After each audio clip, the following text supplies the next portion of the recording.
c'est la patrie ou la mort. Soit on gagne pour la patrie, ou bien on meurt.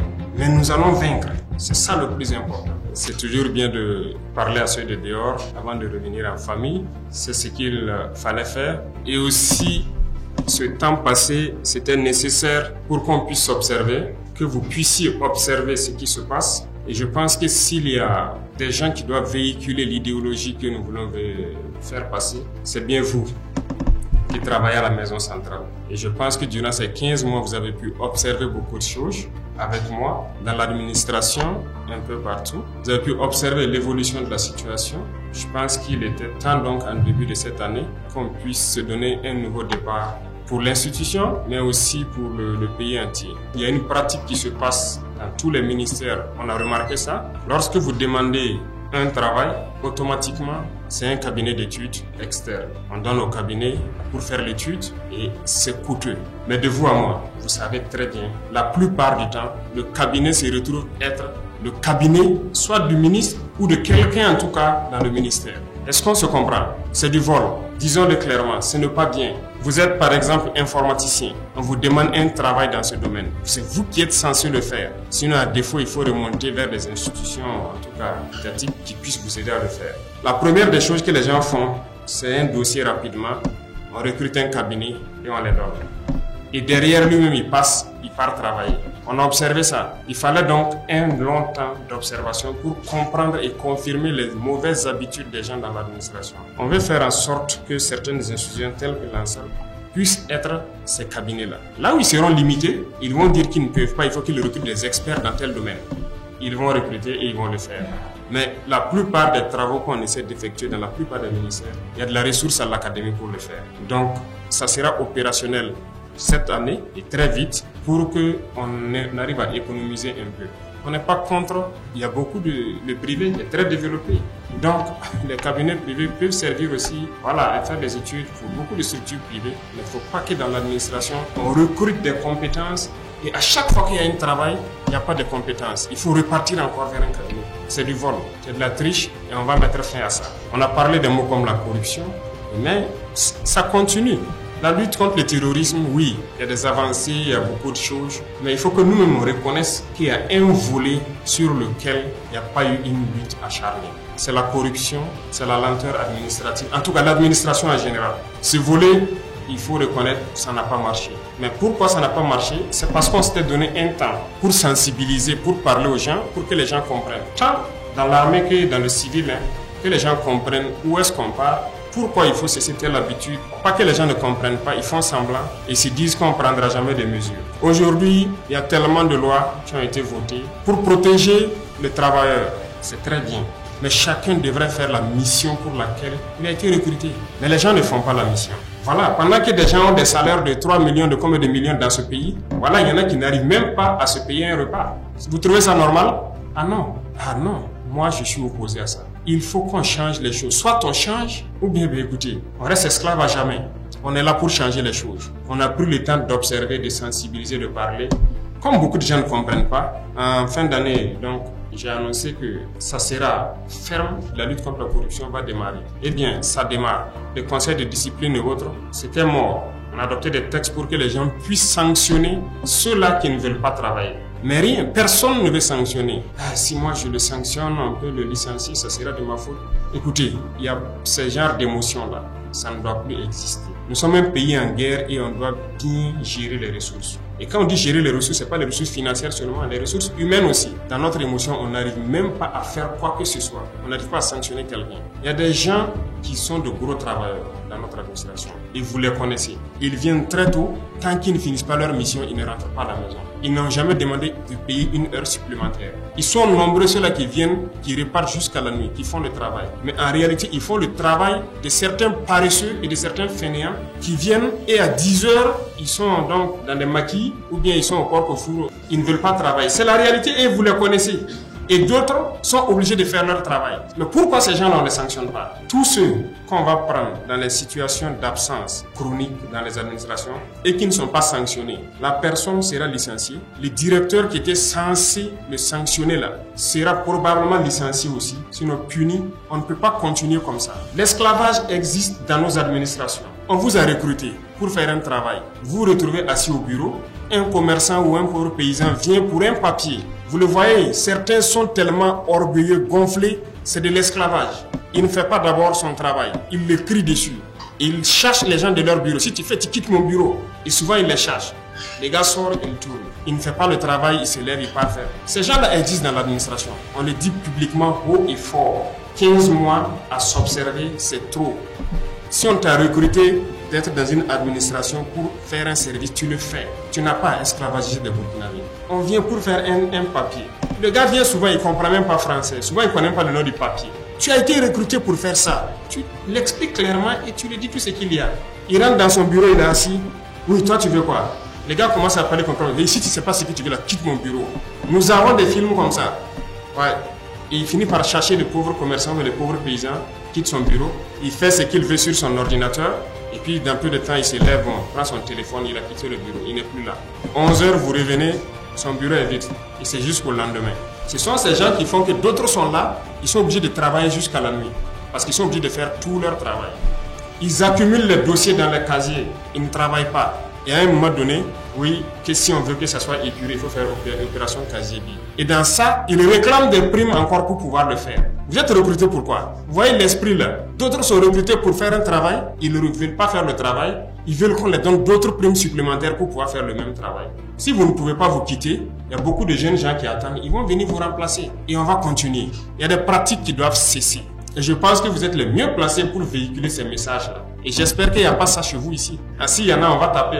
Il n'y a pas meilleure chose que de commencer à taper chez soi-même avant d'arriver dehors. Donc on mettra de l'ordre dans nos propres rangs avant d'arriver dehors. La lenteur administrative, ça doit cesser. S'il y a un travail, il faut le faire. C'est la patrie d'abord. Tout ce que vous faites, c'est pour la patrie. Il y a combien de Burkinabés? Estimé à 24 à 25 millions actuellement ici. Il y a combien de travailleurs, de fonctionnaires? Ça ne vaut pas 300 000 personnes. Vous êtes d'accord avec moi? C'est ça, non? SGG. Mais quelle est la masse salariale mensuelle? C'est environ 90 milliards, c'est ça? Donc 90 milliards de ressources qui sont partagées à environ moins de 300 000 personnes. Et d'autres dans ce lot ne veulent pas faire le travail. Qu'est-ce qu'on fait? Ils doivent rester? Je refuse. Je refuse. Ça ne va pas se passer comme ça. Donc bientôt, vous allez voir ce qui va se passer. De toute façon, dans l'armée, ça a déjà commencé. De notre côté, il faut le dire, ça ne va pas. On a dit au départ ce qui était là, ainsi de suite. On a essayé de parler aux gens, de sensibiliser pour que certains comprennent. Cette fois-ci, c'est fini. Le temps de la sensibilisation, de regarder là, c'est terminé. Le vendredi passé, on a radié un officier. Ça, c'est le départ. S'il faut encore la semaine prochaine radier un autre, et ainsi de suite, on va radier. Quiconque va s'amuser avec la vie des hommes, on ne va pas plaisanter. On est en train de monter en puissance. Le peuple a consenti d'énormes sacrifices pour qu'on puisse être équipé, qu'on ait le nécessaire pour faire la guerre. Oui, ça avance, mais c'est pas pour autant qu'il faut baisser la garde. J'attends d'autres rapports. Tant que c'est pas élucidé certaines conditions, on va pas s'arrêter. Voilà. Parce que ce qui s'est passé, par exemple, à Solé, c'est inadmissible. Et quand tu es officier, on t'a désigné. C'est le peuple qui t'a confié ce pouvoir-là. Vous êtes un chef d'élément, vous envoyez en mission, vous faites la mission. Tout le monde sait ce que c'était la mission militaire. Il n'y a pas à baisser la garde. Et ce qui fait encore mal, c'est que je pense que depuis le 19, tout le monde a été alerté qu'il y a des projets d'attaque d'envergure. Et je pense que les zones de Solé, Arbinda étaient plus menacées. Et je pense que c'est le 21, c'est ça? Il y a des missions qu'on a envoyées spécialement pour aller voir ces points-là, revoir le dispositif de défense et tout les conseils. Mais malgré ça, si tu dors, on va te taper. Il ne faut pas croire que c'est fini, c'est pas fini. Il faut rester concentré, toujours concentré. Et c'est la mission de l'officier. Les hommes ne s'appartiennent pas. Un militaire là, il ne s'appartient pas. Il appartient à la patrie. Personne ne dira le contraire. Et si on prend quelqu'un, tu es un chef d'élément, on te confie des hommes, c'est toi ta responsabilité de tout faire pour qu'ils soient en vie. Tu les commandes. Si quelqu'un refuse, tu le punis. Jusqu'à la radiation, ça existe. Ce qui s'est passé là-bas, on a été surpris.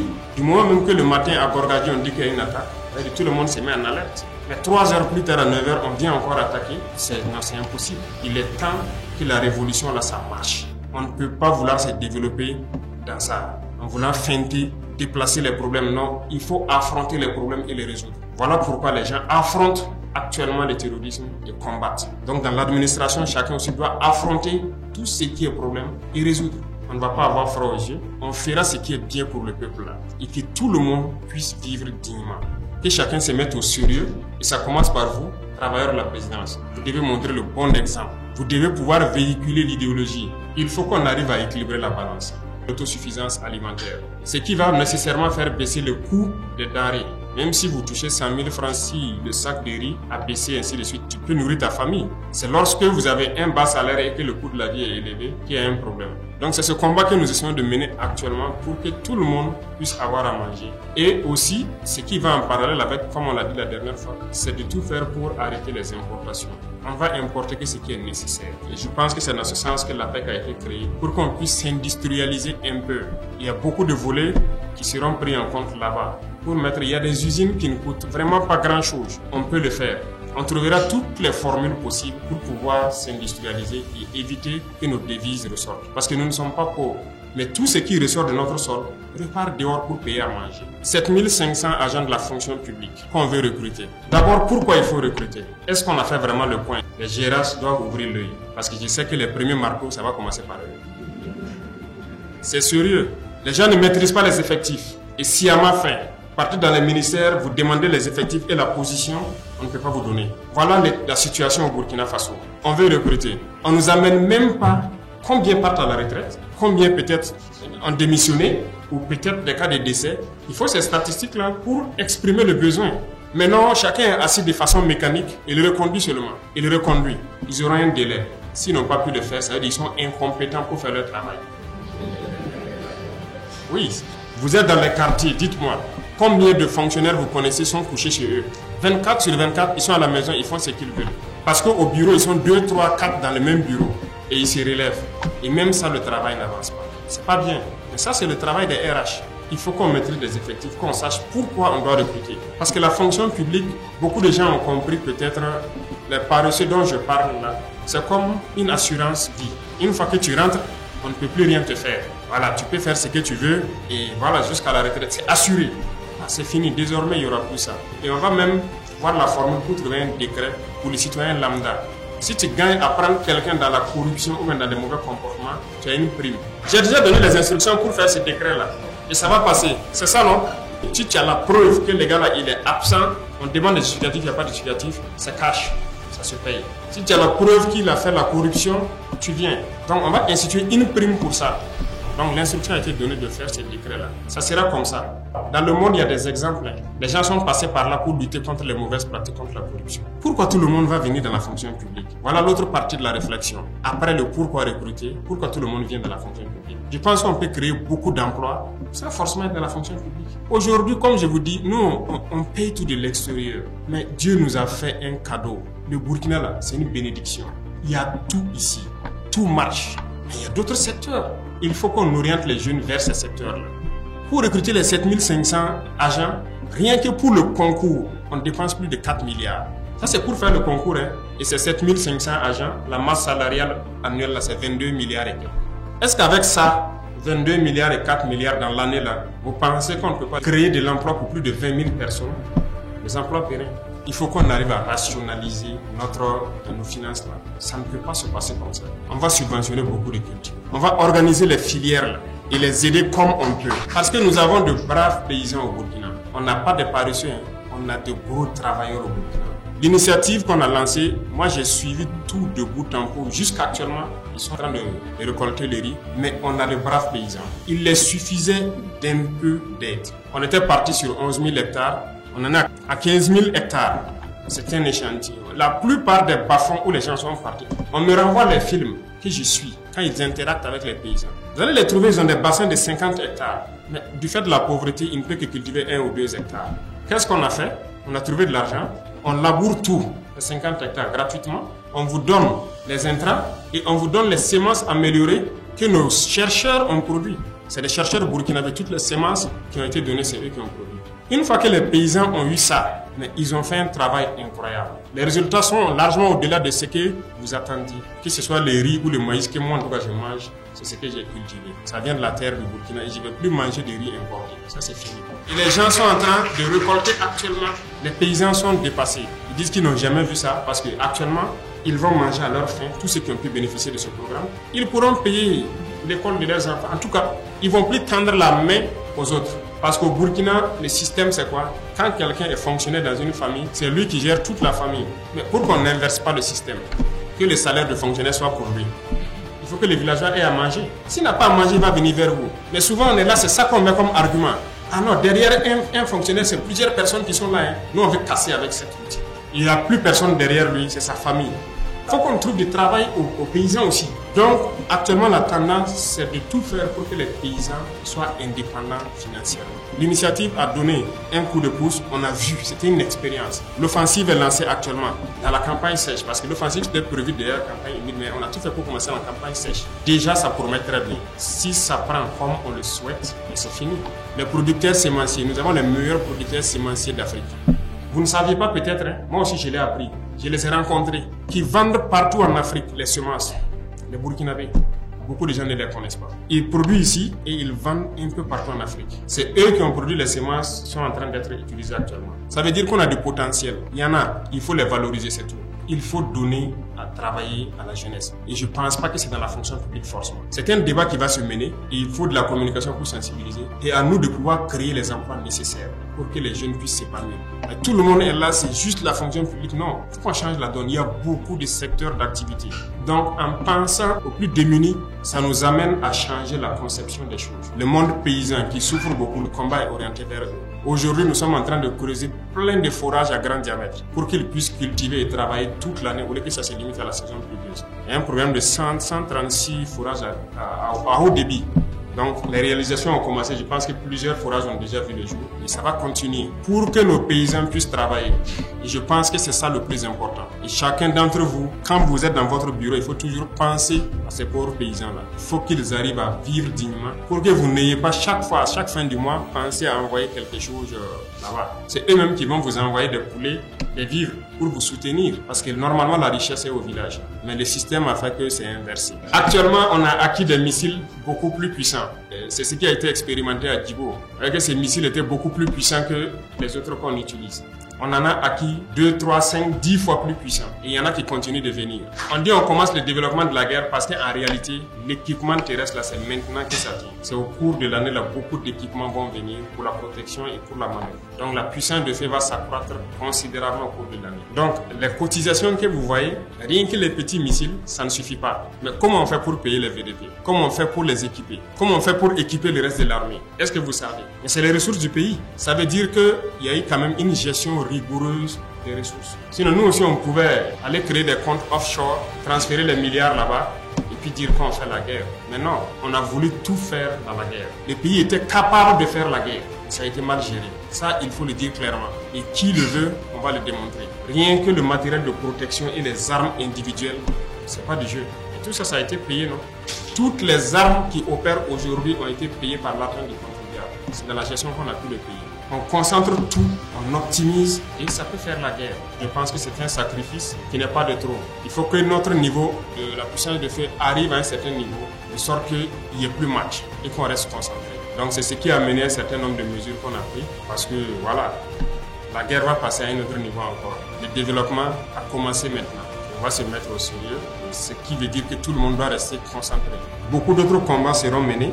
Et comme je parlais d'esclavage, voilà, vous avez entendu parler des sociétés de placement et autres là. Voilà, on va s'attaquer à ça aussi. C'est de l'esclavage. Vous créez votre société, l'entreprise est là, il veut recruter. Oui, il peut faire appel à une société de recrutement. Il recrute le personnel pour lui, selon des critères bien fixés. Mais qu'est-ce qui se passe? Lui, il veut un travail dans une entreprise, il se fait recruter par la société. L'entreprise le paye par exemple 300 000 le mois, la société le paye 80 000 et il garde le reste. C'est ce qui est là. Les gens ne veulent pas changer leur comportement, on va s'attaquer à ça. Et il y en a plein partout. Causez avec les jeunes, ils vous diront. Vous trouvez, c'est pas de l'esclavage? Le gars, il travaille et c'est l'autre qui récupère tout. Et généralement, même, on ne le déclare pas à la caisse. Il est blessé, on le limoge. Il part à la retraite, il ne sait plus quoi faire. Il y a de l'esclavage que nous-mêmes, on s'administre. La dernière fois, la mairie a payé les travailleurs saisonniers là. Vous avez suivi ça? C'est de l'esclavage qui se passait. En 2022, dès octobre, ces gars-là se retrouvaient vers la résidence. Chaque matin, moi, je sortais, je les voyais et je les ai fait rencontrer pour comprendre. Quand ils ont expliqué leur situation, voilà. Mais pendant ce temps, des gens fêtaient leurs milliards à la mairie ici. Pendant qu'il y a des travailleurs, d'autres sont décédés. Que vous torpillez. C'est normal ça. Donc quand on va s'attaquer à des gens, il faut que tout le monde comprenne. Même si c'est votre cousin, c'est votre frère, il faut que vous compreniez. On ne va pas permettre à des gens d'esclavagiser des Burkinabés. Il y a beaucoup de maux dans notre société. On ne peut pas finir de... Voilà.